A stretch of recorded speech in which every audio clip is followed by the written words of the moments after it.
Assalamualaikum warahmatullahi wabarakatuh. Perkenalkan, nama saya Santi Yuliani. Pada praktikum kali ini saya akan mengulas tentang pencernaan makanan pada manusia. Adapun media yang saya gunakan untuk mengulas atau melakukan pengamatan tentang pencernaan pada manusia ini adalah dengan media gambar ya, dibantu dengan media gambar ini. Ini adalah gambar pencernaan pada manusia ya.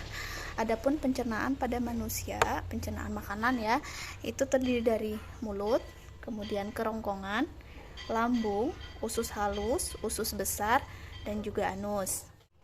Baik, saya akan mengulas satu persatu mengenai organ-organ pencernaan ini.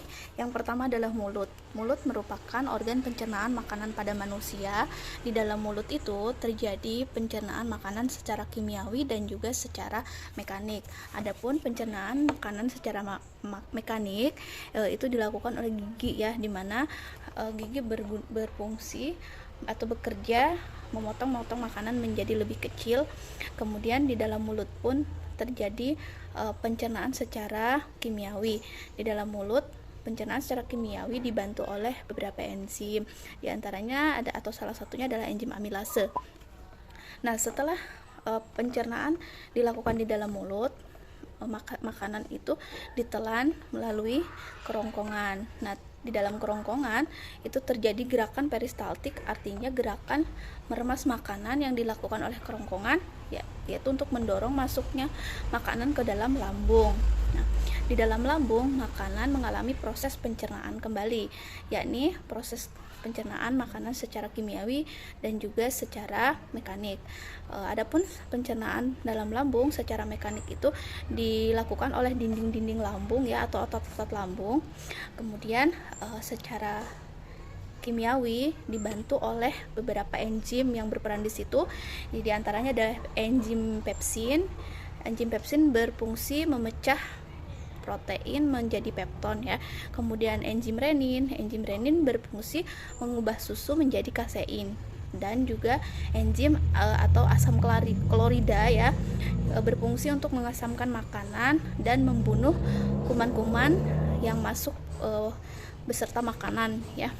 Dan selanjutnya setelah makanan dicerna di dalam lambung, proses pencernaan berlanjut di usus halus. Nah, di usus halus itu adalah proses penyempurnaan pencernaan makanan. Di situ makanan dicerna kembali dibantu dengan beberapa enzim yang terdapat di dalam usus.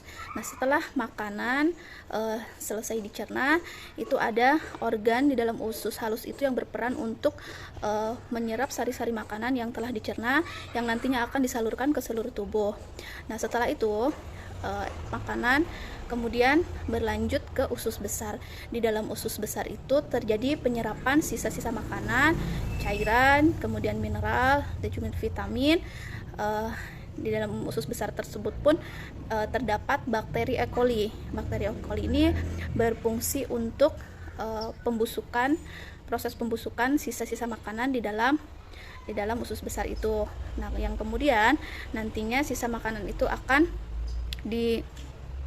dilanjutkan ke anus ya, tapi sebelum ke anus dia melalui rektum. Kemudian di dalam rektum itu terjadi penyimpanan ini ya, kotoran. Jadi kalau misalnya rektumnya sudah penuh, itu kita terasa mules atau ingin BAB ya.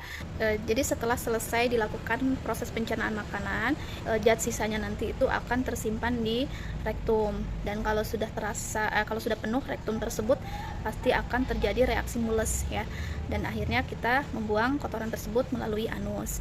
Demikianlah ulasan sederhana mengenai sistem pencernaan makanan pada manusia. Kurang lebihnya saya mohon maaf. Billahi taufiq wal hidayah. Wassalamualaikum warahmatullahi wabarakatuh.